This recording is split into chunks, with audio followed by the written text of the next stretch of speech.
Welcome to Not Milk Never Milk. Subscribe if you're lactose intolerant. You'll start by confirming your environment and loading the right tools. Open Excel, make sure Analysis Tool Pack is enabled in add-ins. This provides core statistical tools.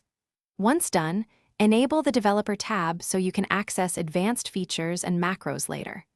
Load your dataset into a single, well-formatted sheet and remove blank rows or columns.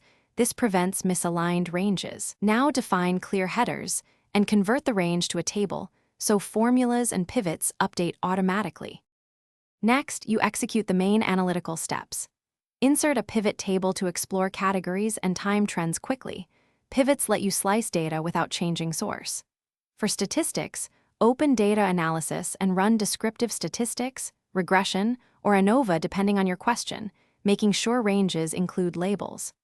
Meanwhile, complement with structured formulas like SUMIFs and averagefs against the table to create repeatable metrics. Once these are set, lock cell references and document assumptions so results finish by validating and packaging results for action. Build charts and a compact dashboard that highlight key measures and trends. Visuals communicate faster than tables.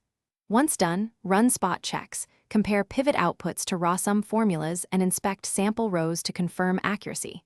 If results look off, make sure ranges align, cells aren't text formatted, and there are no hidden rows or filters skewing calculations. If a data analysis tool errors, reselect ranges and confirm headers are included, then rerun the test. Thanks for watching. If this was helpful, leave a like and consider subscribing. See you next time.